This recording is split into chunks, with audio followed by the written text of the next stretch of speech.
Graça e paz, irmãos. Graça e paz, irmão. Amém. Irmãos, para mim é uma alegria muito grande poder estar aqui com vocês. Faz um bom tempo que eu não prego nos cultos dos domingos, o segundo culto, que é às 17 horas. Geralmente eu tenho trazido a mensagem nas quartas-feiras e quando prego aos domingos, geralmente é pela manhã em virtude da ligação com a escola bíblica, Mas para mim é uma alegria muito grande poder estar aqui com os irmãos. E nós estamos, nesse mês de março, falando sobre a fé. O mote principal é a questão da fé. A fé que faz alguma coisa, a fé que inspira, a fé que motiva. Hoje eu gostaria de falar sobre Esther, a fé que impulsiona decisões corajosas. Quero pedir aos irmãos que estejam intercedendo também, intercedam pelo pastor Maisel. Ele precisou ir a Belo Horizonte para estar com sua família, resolver algumas questões. Ao que tudo indica, os pais do pastor Maisel haverão de morar com ele aqui na Paraíba. E eu gostaria de pedir que os irmãos estivessem intercedendo por ele também. Mas vamos lá. Irmãos, a maioria de nós queremos nos sentir seguros, muitas vezes sabendo que essa segurança, ela não é algo garantida, ela não é algo estável.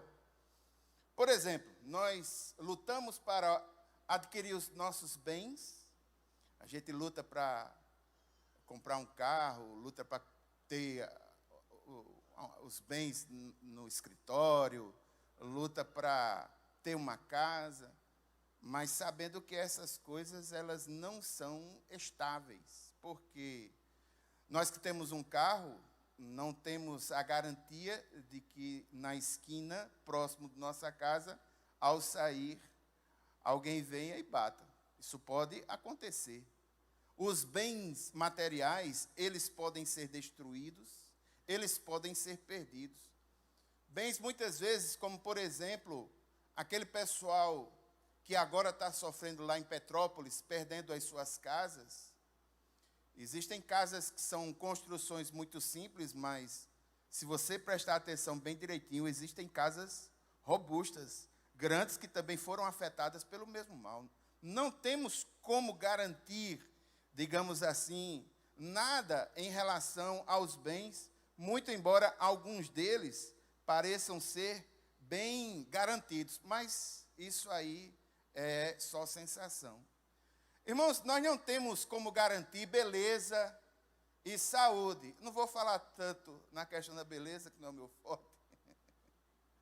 Mas no que tange a questão da saúde, irmãos, eu não sei você, mas desde que eu tive um encontro com a chikungunya, eu nunca mais fui o mesmo. Irmãos, essa mão aqui nunca mais foi a mesma. Não é que a chikungunya tem o mesmo peso de Jesus Cristo, mas quando a gente tem um encontro com ela, nunca mais a gente é o mesmo. E quem tem tido um encontro com a Covid nesses últimos dias, tem percebido que algumas coisas têm mantido. A minha memória já não é mais a mesma. Tanto é que eu já tenho o auxílio de um tablet. Eu com tablet estou insuportável, mas estou aqui com tablet para me orientar nos esboços. Saúde e beleza são coisas que a gente não consegue, não tem. A gente pensa que está bem, que está seguro, tal. Surge um probleminha, surge uma coisa, dependendo da idade, dependendo da dor, aquilo já traz uma certa angústia. Irmãos, os relacionamentos, eles podem ser rompidos. Se você tem a base da sua vida montada em cima de relacionamentos, saibam que eles podem ser rompidos. Eu estava observando as minhas amizades e eu percebi uma coisa que é possível que você há de perceber. Quando nós temos um encontro com Jesus, o tempo vai passando, aqueles nossos amigos que não tiveram o mesmo encontro que nós, de uma forma muito natural, nós vamos nos abandonando reciprocamente. A quantidade de amigos não crentes que eu tenho hoje é muito pequena mesmo, porque a grande maioria dos meus relacionamentos estão ligados a pessoas que estão ligadas à igreja, seja esta igreja, seja outras igrejas. Eu não prego só aqui, às vezes sou chamado para pregar em outros lugares e tenho amigos em muitos lugares. Eu, graças a Deus, entro e saio pela porta da frente em todas as denominações. Aqui em João Pessoa, eu louvo a Deus por isso. Mas o fato é que nos relacionamentos a gente também não pode ter aquela coisa segura. A qualquer momento algum amigo nosso pode falecer, algum parente nosso pode falecer. Não é uma coisa estável. É possível que aqui e ali ocorra algo que quebre essa estabilidade. A única coisa que tem uma estabilidade e um terrível grau de certeza, irmãos, é a morte. Essa aí, com certeza. Quando vem, ela é uma régua que mede por igual a todos. Sejam ricos, sejam pobres, sejam cultos, sejam indoutos, sejam pessoas de posse, o que for, todo mundo é regrado pelo mesmo nível. Mas, irmãos, o que eu quero trazer hoje é justamente essa quebra. Às vezes, aquilo que nós pensamos que traz para nós algum tipo de segurança, percebemos que isso não é estável, não é inabalável. Em algum momento na nossa vida, nós vamos perder o equilíbrio e nós vamos ter que tomar alguma decisão importante que vai afetar todo o nosso ser. Isso é um fato, uma decisão chave que vai afetar profundamente todos os ramos da nossa vida.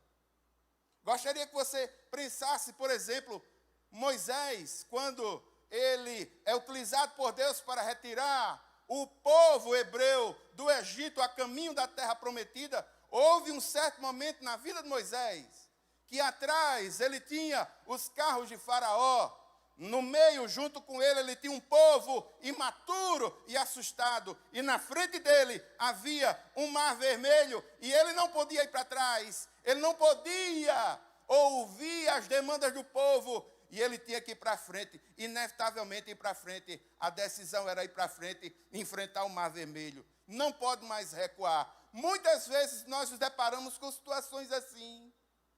O cara vai fazer uma revisão pensando que está tudo em ordem, tudo bem, aí se deita aí e tal, passa um médico dizendo, bicho, tu tem um apendicite aí e ela vai ser estrangulada. Tu vai ter que ser cirurgiado hoje de manhã e você já está em cima da cama, não tem como voltar mais, nem a ligação tem como mais fazer. E agora? Tem que enfrentar. Tem que enfrentar. Tem que enfrentar. Irmãos, hoje eu estou aqui como um inspirativo para que nós possamos nos lembrar que a verdadeira segurança, ela deve ser encontrada em Deus. Nós só podemos enfrentar bem os desafios da vida, e esses desafios certamente virão a partir do momento que nós nos apropriarmos da confiança de que a nossa segurança real depende do amor imutável de Deus por nós. Ao lado de Deus, estamos seguros. Ao lado de Deus, nós somos mais fortes, independente das adversidades que possam chegar até a nossa vida. Hoje, eu gostaria de refletir sobre uma das mulheres mais inspiradoras do Antigo Testamento. Gostaria de refletir sobre a vida de Ester. Irmãos, o livro de Ester é um livro do Antigo Testamento que está situada nos livros históricos chamados pós-exílicos. Esdras, Neemias, Ester. Esdras, a restauração do templo e a restauração moral do povo. Neemias, a restauração dos muros. E o livro de Ester tem a ver com a restauração da condição de segurança do povo judeu, nessa ordem. O livro de Ester, ele ganha a sua estabilidade no Antigo Testamento, muito embora algo inusitado ocorra com esse livro, é que no livro de Ester o nome Deus não é mencionado. E isso, inclusive, fez com que algumas pessoas que observavam os escritos sagrados falassem contra esse livro por esse simples fato. Só que os estudiosos percebem que, mesmo o nome Deus não se encontrar nesse livro, é naturalmente perceptível a ação de Deus na demanda histórica da vida de Esther. Esse livro é fantástico. Se você não tiver tanta coragem para lê-lo, é um livro pequeno, só tem 10 capítulos. Se você procurar no YouTube, você vai achar o filme de Esther. Se não tiver nada legal para fazer hoje, veja, vale a pena. É uma narrativa que tem drama, que tem intriga, que tem romance, que tem assassinato. Não deixa nada perder aí para nenhuma dessas produções cinematográficas contemporâneas. Esther, ele registra ali a quase destruição do povo hebreu. O livro de Esther só tem 10 capítulos, ele pode ser dividido em duas partes. Na primeira parte, do capítulo 1 a 4, nós vamos ver ali a conspiração para destruir os judeus. E do capítulo 5 a 10, nós vamos ver esse Deus todo-poderoso, que apesar de não ser mencionado, é um Deus que é o Deus da providência. Na hora exata, no momento exato, pelas razões inimagináveis, ele chega e faz a diferença. Esse é o Deus que nós cremos. Amém? Irmãos, quem é Esther?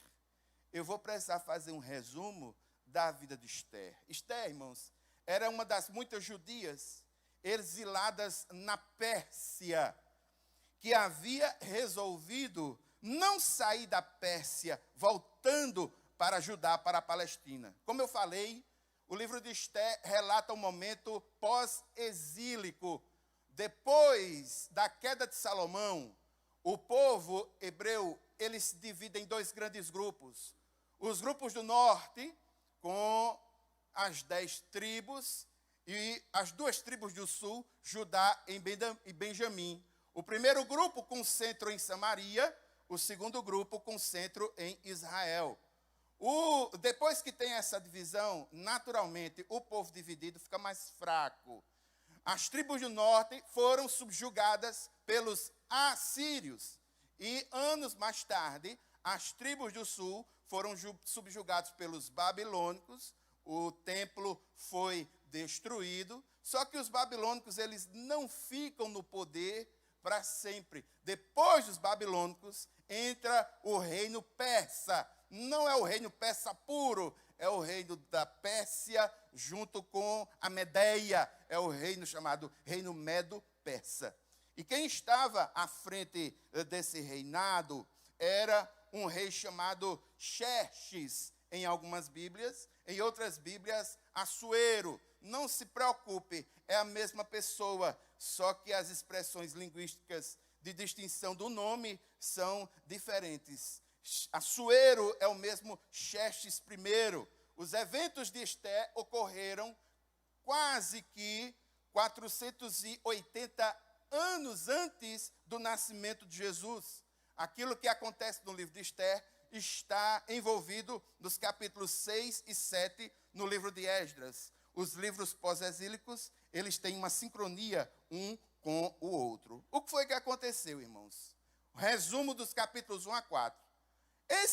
O rei, ele resolveu dar um grande banquete para o povo.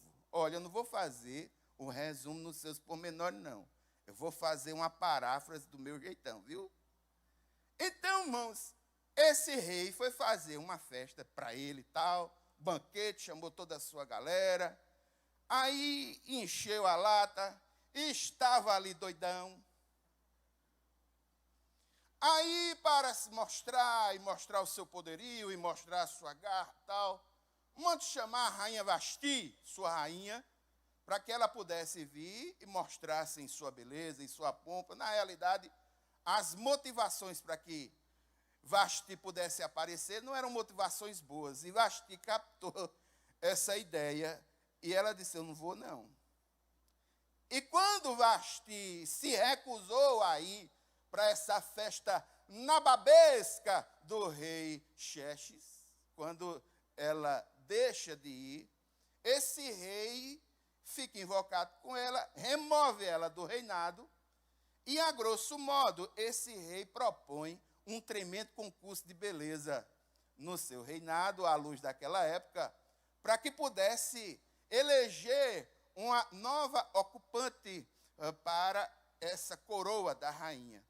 E quem ganhou esse concurso, e vale a pena você ver essa história, ela é fantástica, quem ganhou esse concurso foi Ester. Só que quando Ester ganha o concurso, ela omite a informação de que ela é judia. Ela não fala que ela é judia. Já é rainha, a sua identidade como judia ficou escondida lá. Ela foi criada pelo seu primo, bem mais velho, um orientador, um consultor, um homem chamado Mardoqueu. E Mardoqueu acompanha toda a vida da rainha Ester, agora rainha Ester. Só, irmãos, que Mardoqueu agora se envolve numa trama. É massa, viu? Se você puder ver o filme, olha, é legal, viu?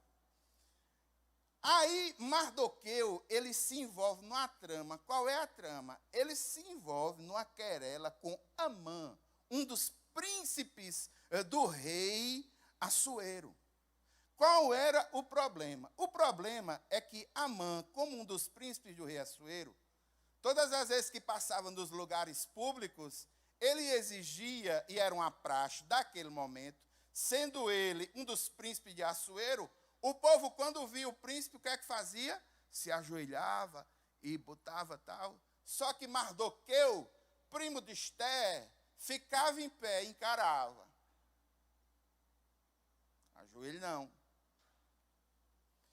E Amã ficou chateado com aquilo, porque não se curvava. E Amã planejou um decreto mortal para matar todos os judeus através das 127 províncias da Pérsia, inclusive Judá. O rei assinou esse decreto sem saber que sua rainha era judia. Aí, quando Mardoqueu e Ester descobriram esse decreto mortal, eles ficaram amedrontados. Mardoqueu encorajou Ester a que intercedesse junto ao rei a favor do povo hebreu. Ester concordou em falar com o rei no momento apropriado, embora, irmãos, ela, Ester, soubesse que essa atitude podia custar-lhe a vida. Na época, os reis, eles tinham quantas esposas quisessem ter. Ester tornou-se a rainha principal. Deus havia colocado ela no momento certo, na hora certa, mas o fato é que ela deveria, em um dado momento, arriscar a sua segurança pessoal em prol do povo. Esse é o fato, esse é o ápice do enredo de Ester. E é nesse contexto que nós temos a resposta de Ester para o seu primo Mardoqueu em relação ao que eles planejaram. Essa resposta está no capítulo 4, nos versículos 15 e 16. Veja a resposta de Ester. Então Ester mandou esta resposta a Mardoqueu: vá reunir todos os judeus que estão em Suzã e jejuem em meu favor. Não comam nem bebam durante 3 dias e 3 noites. Eu e minhas criadas, jejuaremos como vocês. Depois disso, irei ao rei, ainda que seja contra a lei. Se eu tiver que morrer, morrerei. Vamos sentir um pouco dessa emoção, dessa frase. Repita comigo, por favor. Se eu tiver que morrer, morrerei. Mais uma vez, se eu tiver que morrer, morrerei. Essa era a atitude de Esther. Irmãos, nós conseguimos ver aqui de uma forma bem simples que Esther é uma pessoa especial, é alguém muito especial. Ela é ativa, ela sabe do relacionamento com Deus Todo-Poderoso, ela conclama ao povo a um movimento de santidade. Ela conclama o povo a que juntos com ela comprem essa briga diante de Deus. Ela produz um movimento coletivo, reunindo o povo para orar, para jejuar em função dela e dessa causa. Uma causa que ela mesma se envolve. Ela diz, eu e minhas criadas também nos envolveremos nisso. Oração, ela é de atitude, ela não está só pedindo oração por ela, como muitas vezes nós nos encontramos com alguns irmãos, que eu digo são os crentes de 6 horas por mim, 6 horas por mim, mas não paga um preço de oração, ele mesmo nunca. Ele pede, mas não faz. Não é o caso aqui de Esther. Esther tanto conclama pela posição que ela tem como rainha, pela autoridade que ela tem como rainha, mas ela mesmo se envolve entendendo que Deus é parte fundamental na decisão, na quebra desse grande problema. E outra coisa, irmão, não é só oração não, é oração e ação. Ela diz, depois que a gente orar, eu vou para o rei.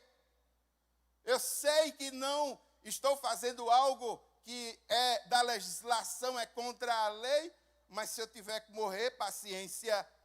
Aí você pergunta a mim, mas pastor, por que é que Esther corre risco de morte? Irmãos, nós não podemos olhar para esse texto que tem vários hiatos com a mente ocidental do século 21, esse momento que nós temos hoje. Nós temos aí o hiato linguístico. Nós somos um povo de língua portuguesa.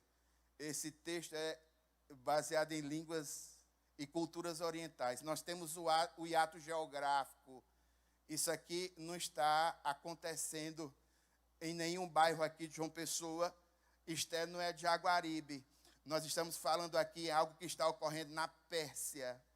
Nós temos aqui o hiato histórico. Nós estamos em 2022. Isso aqui aconteceu em 483 antes de Cristo. Então, os costumes são rudimentares ao nosso olhar, à nossa crítica, à nossa forma de pensar. O que é que acontecia, irmãos? O que acontecia é que, nesse caso aqui, quando era o rei quem deveria chamar as pessoas para falarem com ele, as pessoas não tinham o direito de elas, por elas mesmas, quererem falar com o rei. O rei só falava, sobretudo na Pérsia, aquele a quem ele estendia o cetro. Era contra as normas, neste momento da história, a que uma pessoa pudesse ir, ela com uma demanda, sem que antes não passasse pelos grupos auxiliares, até que essa demanda pudesse chegar até o rei. Ela está se propondo em ir diretamente ao rei. Os reis, eles eram tidos como divindades, como deuses na terra. As suas vontades, as suas regras, os seus protocolos não deveriam ser quebrados sob pena de morte. Olha, irmãos, se a rainha da Inglaterra, que não é nem essas coisas todas, ela tem os protocolos dela para a gente poder chegar perto dela, ninguém fica, ninguém dá as costas à rainha da Inglaterra. Quando você está conversando com a rainha da Inglaterra, que não é uma coisa fácil para a gente, primeiro que eu não quero nem falar, que parece que ela está até com Covid. É que fica para lá com a Covid dela. Eu já tive, não quero não. Mas o fato é que, se você estiver conversando com a rainha, quem muda o assunto é ela, não é você. Enquanto ela estiver mantendo o assunto, você tem que se submeter ao assunto que ela estiver conversando. Outra coisa, irmãos, que faz parte das regras atinadas à rainha da Inglaterra. Eu estudei isso, irmãos, por uma mensagem, ficou na minha cabeça. Aí o tempo que eu tenho para compartilhar esse besterol é agora nesse ponto. Olha só, a rainha da Inglaterra, ela tem um posicionamento de bolsa. Quando ela se sente ameaçada ou quer sair daquele lugar e quer chamar os assessores para retirar ela dali, ela tira a bolsa de uma mão e coloca na outra. Existe uma lei que é ligada a ela, que se ela se afeiçoar a uma criança britânica e ela disser, eu quero criar essa criança, os pais não têm direito, nem têm poder. Você sabia disso? Ora, se Betinha ali na Inglaterra, nessa época de agora, tem esse poder todinho, avalie 480, 470 anos antes de Cristo, em que os reis eram tidos como divindades. É por isso que Esté está correndo o risco de morte, porque ela vai até o rei levando a demanda. Ela pode morrer, mas louvado seja o nome do Senhor, irmãos. Deus colocou a pessoa certa no lugar certo. Deus tinha providenciado tudo. Deus tinha dado a Esther uma beleza peculiar. Se você ler o livro, você vai perceber que Esther é uma mulher belíssima. A sua beleza é interior e a sua beleza é exterior. Deus tinha dado o coração do rei para Esther. Deus tocou no coração do rei para se afeiçoar a ela. Irmão, só Deus é quem pode fazer isso. Nós podemos fazer muitas coisas diante das nossas habilidades, diante dos nossos recursos, mas tocar no coração do homem, isso aí só Deus é quem pode fazer. E o texto em Provérbios diz que é Deus quem toca no coração dos reis. Deus deu a Esther uma atitude proativa.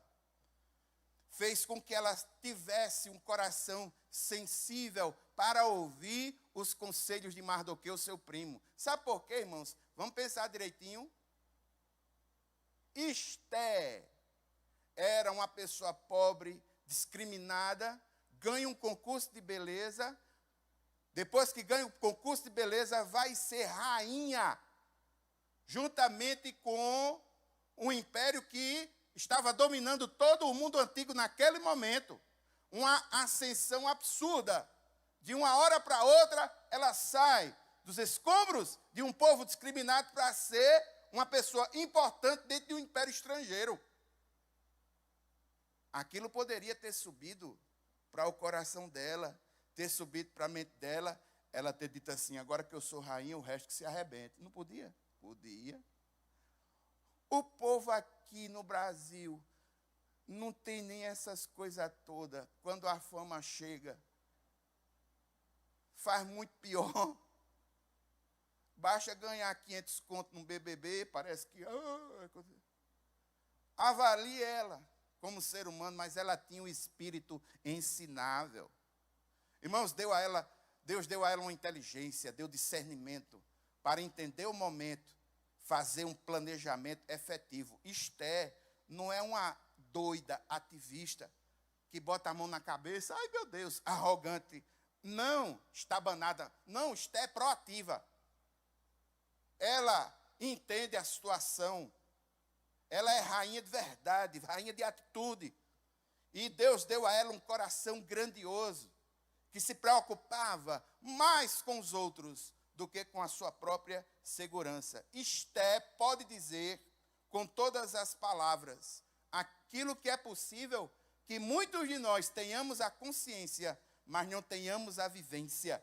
Esther disse e viveu, não vivo mais para mim mesmo.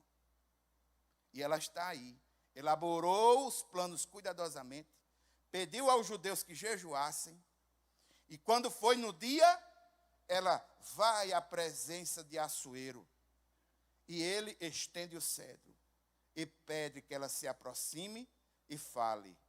Só que ao invés de ela expressar o seu pedido de forma direta, de forma estratégica, muito sagaz, Esther convida o rei e Amã para um banquete, um primeiro banquete, um banquete inicial. Irmãos, o rei era suficientemente inteligente e sagaz para perceber que a rainha tinha alguma coisa na mente. No entanto, ela transmitiu uma dignidade e uma importância tão grande ao relacionamento, a esse banquete, insistindo de uma forma tão maravilhosa, que eles vão a um primeiro banquete. Só que isso não é resolvido no primeiro banquete. Só que Deus está trabalhando nos bastidores. Repita comigo, Deus está trabalhando nos bastidores. Mais uma vez, Deus está trabalhando nos bastidores. Meu irmão, você que orou por essa causa, que você está lutando hoje, não tem visto aí muita diferença na situação, não se preocupe, não se desespere.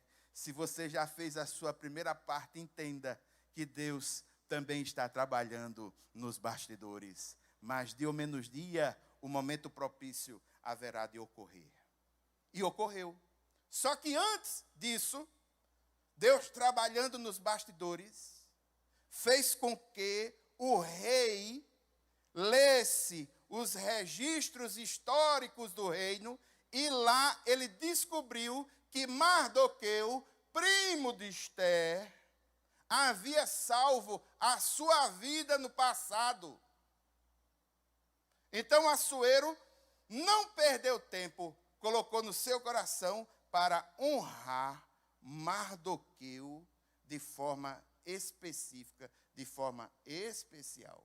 Aí quando chega o segundo banquete, no segundo banquete, Amã, em sua arrogância, resolveu pedir ao rei que enforcasse Mardoqueu.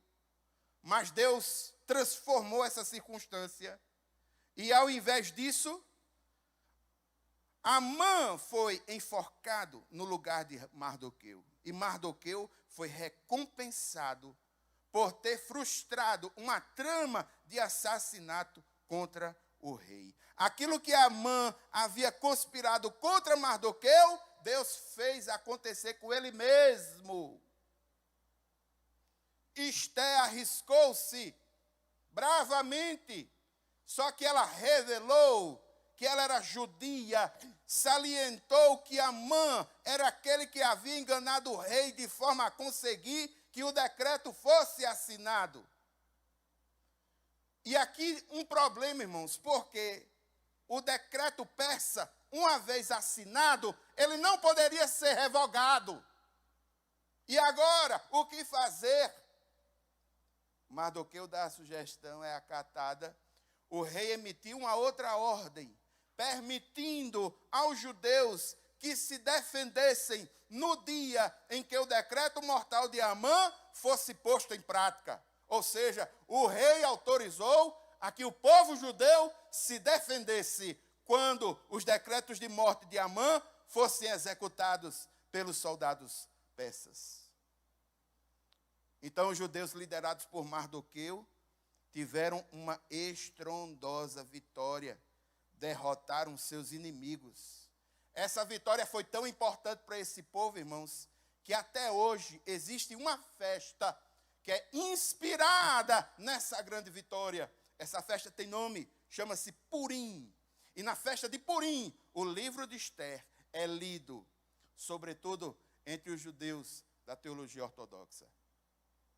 Louvado seja o nome santo do Senhor. Esther foi vitoriosa, o seu povo também. Esther fez diferença com o que ela era. Ela era bonita por fora, mas ela era sábia, conciliadora.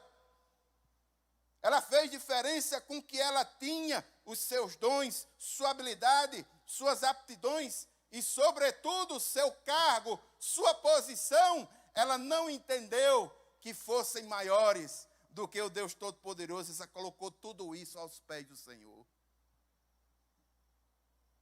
Esther fez planos, conseguiu ajuda. Apesar de rainha, o povo orou, jejuou. Irmãos, aqui uma grande coisa para a nossa alma. E é isso que eu quero lembrar a vocês. Independente daquilo que você estiver sofrendo, entenda, saiba que perceber que Deus está conosco é o melhor remédio para o sentimento quando nós nos sentimos sozinhos. Sozinhos e quando ouvimos a voz de Deus dizendo, você não está só. Isso é uma das experiências mais fantásticas que um servo de Deus pode ter na vida. Você não está só, você não está só. Eu gostaria de aplicar algumas realidades desse texto para nós. Minha irmã, você já pensou sobre sua vida? Aonde é que você tem colocado a sua confiança? Você tem colocado a sua confiança nos seus recursos, nos seus bens? Entenda, essas coisas, elas passam. Você não tem como garantir estabilidade através dos bens materiais. Eu não sou hipócrita em dizer que não ajuda, mas não é tudo. E você sabe disso melhor do que eu. Irmãos, não podemos colocar a nossa confiança nas nossas próprias habilidades. Conheço pessoas que são extremamente bem habilidosas, mas que não conseguem sair da condição em que estão. Irmãos, nós não podemos colocar a nossa confiança naquilo que as pessoas pensam ao nosso respeito. E aqui um alerta. Cuidado com sua reputação. Porque reputação é uma coisa que você leva anos e anos para construir. Mas para destruir só precisa de um post na internet. Reputação é uma coisa que você leva anos para estabelecer. Para destruir só precisa de 5 minutos de uma atitude refletida. Cuide da sua reputação, é o seu testemunho. Mas não coloque na sua reputação a confiança da sua vida. Deus tem um plano para cada um de nós, irmãos, isso é um fato. E você está no lugar aonde Deus gostaria que você estivesse. Ele colocou você aí para que você possa honrar o nome dele com aquilo que você é e com aquilo que você tem. Talvez assim como no caso de Esther, sua segurança em um dado momento possa ser colocada em risco. Isso acontece, irmãos. Isso acontece. É possível que algum aspecto da nossa vida, algum dia, venha sofrer algum tipo de abalo. Faz parte da vida. Acontece. O que é que nós precisamos fazer, irmãos? Nós não podemos esconder o sol com a peneira. Se há um problema a ser resolvido, nós precisamos tomar atitude, levantar a cabeça e enfrentar o problema em nome de Jesus. Você está disposto a deixar Deus ser sua principal segurança? Irmãos, eu gostaria de orar de uma forma muito específica, inspirada nessa atitude de Esther, uma fé que impulsionou a ela a que ela tomasse decisões fortes, que envolviam o risco da sua própria vida, mas ela não titubeou. Ela levantou a cabeça, ela se envolveu em santificação, ela clamou a Deus sozinha e junto com o povo, levantou a cabeça e enfrentou. E Deus lhe deu vitória. Hoje eu gostaria, irmãos, de orar juntamente com os irmãos, aproveitando que estamos recentemente, podemos assim, ainda na Semana da Mulher, o Dia da Mulher é dia 8 de março, teve um culto aqui fantástico. Gostaria de orar com os irmãos pelas mulheres da Ucrânia. Eu gostaria que você raciocinasse as decisões que essas mulheres estão tendo que tomar agora. Em primeiro lugar, tem muitas delas que estão lutando por uma guerra injusta e arbitrária. fruto da insensatez de um doidão. E me parece que sempre haverá um doidão nas épocas aqui na Terra. Sempre haverá um Hitler, sempre haverá um Stalin, sempre haverá alguém para que possa nos lembrar que sem Deus não somos melhores do que ele, não. Agora, com Deus, a situação muda. E que o homem precisa, meu irmão, é mudança real, verdadeira. Não são sistemas econômicos que vão dar uma nova face à terra. Era o ser humano modificado por completo, como diz a palavra, tem que ser nova criatura, tem que nascer de novo. Enquanto a humanidade não nascer de novo em Cristo Jesus, nós vamos estar nos deparando com esses doidões aí. E elas estão no meio, as mulheres, envolvidas numa guerra injusta, arbitrária. Elas estão se despedindo de seus maridos. Os maridos estão indo guerrear e ela com seus filhos indo para um lugar que não tem nada, que não tem perspectiva, muitas vezes não tem conexão nenhuma. Estão indo com seus filhos para lugares cujo objetivo é única e exclusivamente no curto prazo, simplesmente o direito de viver. Mas vida estabilizada acabou. Elas não têm mais casa, elas não têm mais patrimônio, elas não têm mais emprego, elas não têm estabilidade, elas não têm saúde, elas não têm posse, elas não têm nada. Estão indo para a Polônia, muitas vezes num corredor humanitário, ouvindo a bomba aqui no cangote. Ela não tem um carro de Faraó, não. Ela tem os mísseis.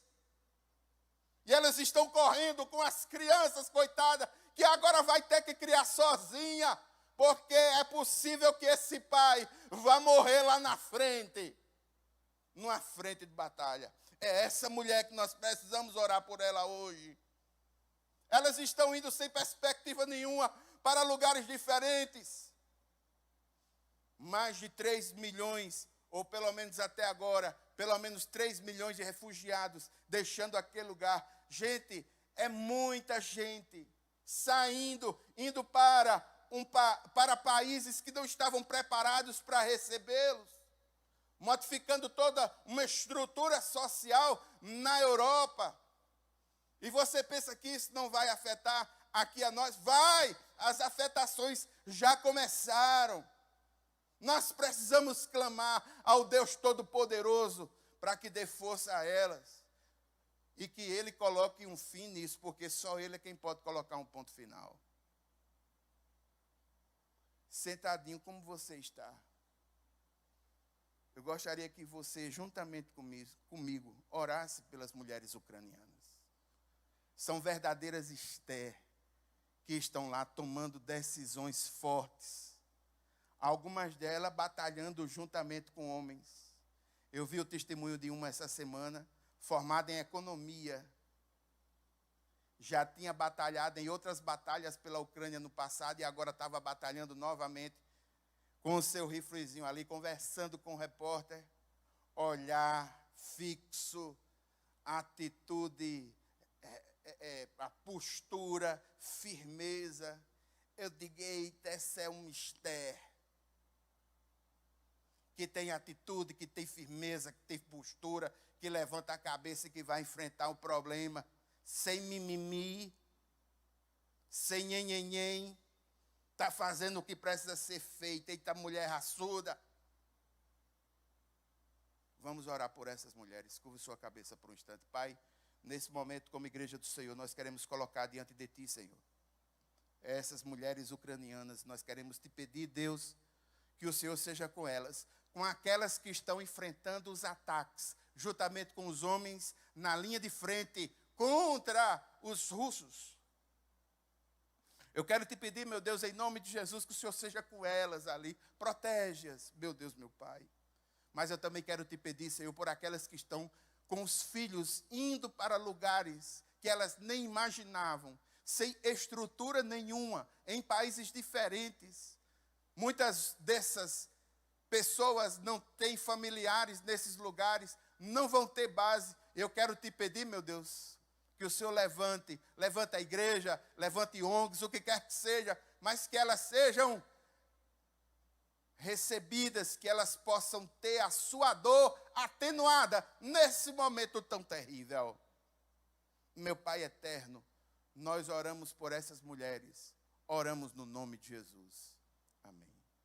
Mas eu gostaria, irmãos, não só de orar pelas Esther que estão na Ucrânia, mas eu gostaria de orar pelas Esther que estão aqui no Brasil. A mulher brasileira não está muito longe de ter fortes decisões para tomar. A mulher brasileira está enfrentando todos os dias, sabe o quê? Uma coisa chamada violência doméstica. Praticamente não existe um dia na televisão que não seja reportado um caso de violência contra as mulheres, chamado feminicídio, violência familiar. Não existe um dia que não tenha uma reportagem nesse sentido. Se lá na Ucrânia as mulheres estão lidando com inimigos que estão no lado exterior do país, aqui no Brasil, as Estéres do Brasil, as Esther do Brasil, estão lutando com inimigos dentro de sua própria casa. Pessoas que dizem que as amam, mas de uma hora para outra, essa mesma mão que afaga agora está empurrando para o abismo, citando o poeta. E eu gostaria de orar, irmãos, por essas mulheres. Gostaria de orar por essas mulheres brasileiras que, infelizmente, estão tendo o desprazer de, muitas vezes, num contrato de trabalho, ter que trabalhar numa mesma função que tem homens que trabalham naquela função, mas ela sabendo que vai ganhar 40% a menos. Na decisão ali, ela se submete a trabalhar para poder ajudar em casa, criando para si um terceiro turno. Porque ela tem um primeiro turno em casa com os filhos, um segundo turno estudando, se aprimorando, um terceiro turno de trabalho para receber 60% a menos. 40% a menos, aliás, perdoem.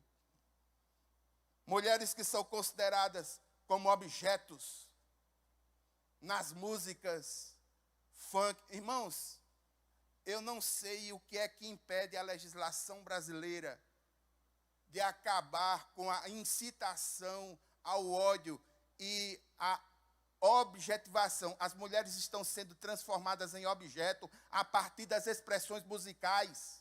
Você já ouviu algum funk de hoje em dia? Não coloca a mulher numa condição honrosa, não. Coloca a mulher numa condição depreciada. Eu gostaria de orar pelas mulheres brasileiras que estão enfrentando batalhas sérias, terríveis. Eu gostaria de orar por você, mulher que está aqui nessa noite, nesse culto.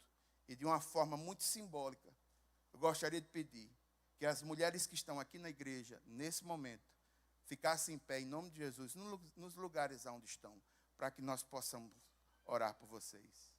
E para que os homens possam perceber essa grande necessidade. E as mulheres que estão aqui, por favor, fiquem em pé para que nós possamos orar por vocês.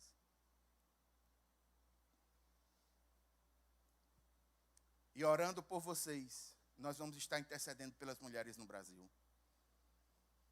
Estenda você a sua mão para elas, vamos abençoá-las.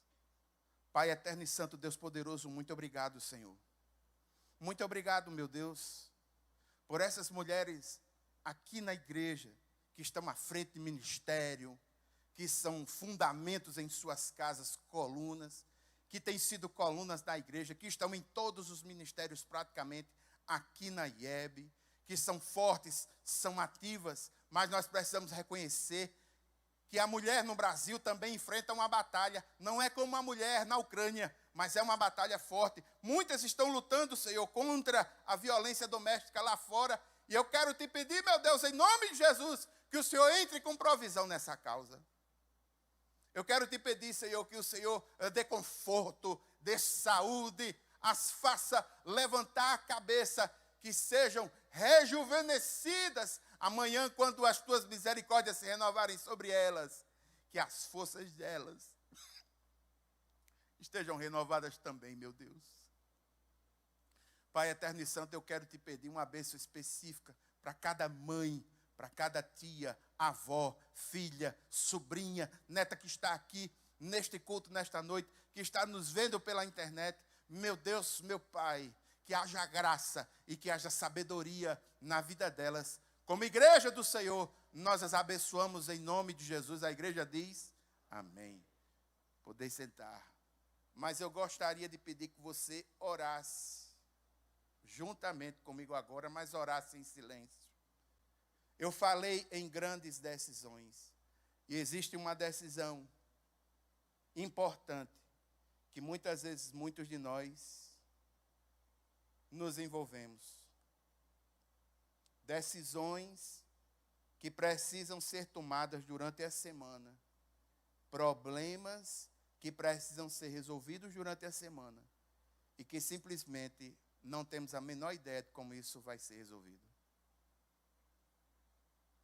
Eu gostaria de pedir, se existe algum irmão aqui, que durante a semana tem alguma coisa para resolver, e gostaria de colocar diante do Senhor esse pedido, para receber de Deus graça e sabedoria para tomar a decisão que precisa tomar, no lugar onde você está, por favor, fique em pé para que nós possamos orar por essa causa.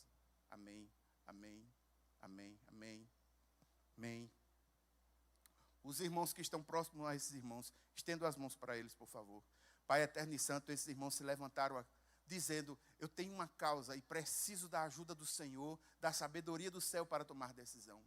Pai eterno e santo, eu quero te pedir, Senhor, em primeiro lugar, que toda sorte de ansiedade saiam por terra, caiam por terra dos seus corações, no nome de Jesus. A paz que excede todo entendimento seja uma realidade na vida de cada um. E eu quero te pedir, meu Deus, que em nome de Jesus, o Senhor abra as portas que eles estão precisando e que eles possam identificar essas portas abertas. Como igreja do Senhor, nós oramos por eles em nome de Jesus. A igreja diz, amém. Poder sentar, queridos. Gostaria de envolver mais uma última oração. E essa oração tem a ver com a decisão mais importante que uma pessoa pode tomar. Irmão, sabe qual é a decisão mais importante que uma pessoa pode tomar? Hoje em dia, é dizer não ao pecado. Sabe por quê? Porque nós vivemos em um mundo que glamoriza o pecado, glamoriza a ostentação, glamoriza o hedonismo. E todo pecado tem o seu lado hedonista muito forte.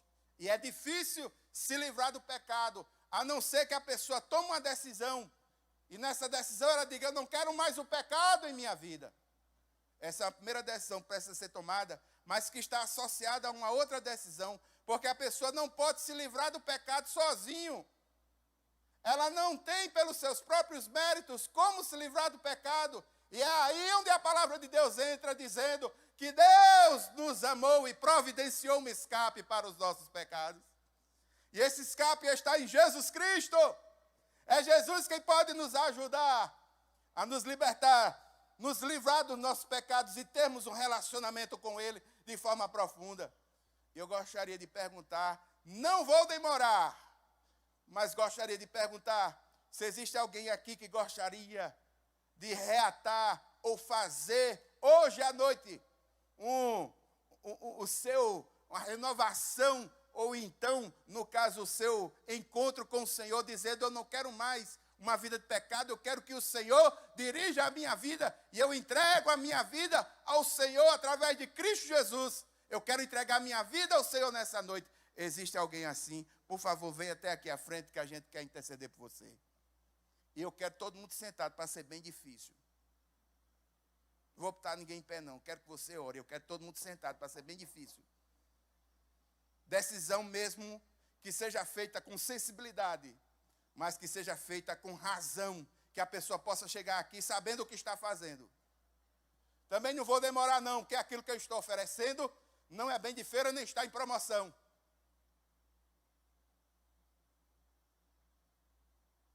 Você quer hoje à noite reafirmar ou colocar-se diante do Senhor dizendo: eu quero me livrar de uma vida de pecados e quero entregar a minha vida ao Senhor Jesus, para que Ele possa tomar conta de todo o aspecto dela. Eu quero ser uma nova criatura. Se você quer, venha até aqui, para que nós possamos ter a alegria de orarmos juntamente com você. Se não quiser, não se preocupe não, meu irmão. Não sou eu que vou me ver como o Pai no final de tudo. Quem vai se ver é você mesmo. Eu estou fazendo a minha parte. A minha parte é proclamar esse evangelho e proclamar que em Cristo Jesus nós podemos estar livres da condenação eterna do pecado. Você quer ter um encontro com o Senhor Jesus? Você deseja ter um encontro com o Senhor Jesus? Por favor, venha até aqui à frente. Não há? Louvado seja o nome do Senhor. Vamos orar agradecendo a Deus. Pai eterno, muito obrigado por este momento. Nós colocamos nas tuas mãos a nossa vida. Essa mensagem foi falada. E em um dado momento é possível que na existência de uma pessoa ou outra ela venha dizer: eu nunca ouvi. É mentira. Essa mensagem foi pregada hoje. Mas o teu Espírito Santo vai trabalhar nos corações. E eu clamo que o teu Espírito convença do pecado, da justiça e do juízo. Nós pregamos a mensagem, Pai, mas a fé é dom de Deus. Colocamos nas tuas mãos e oramos no nome de Jesus. A igreja diz...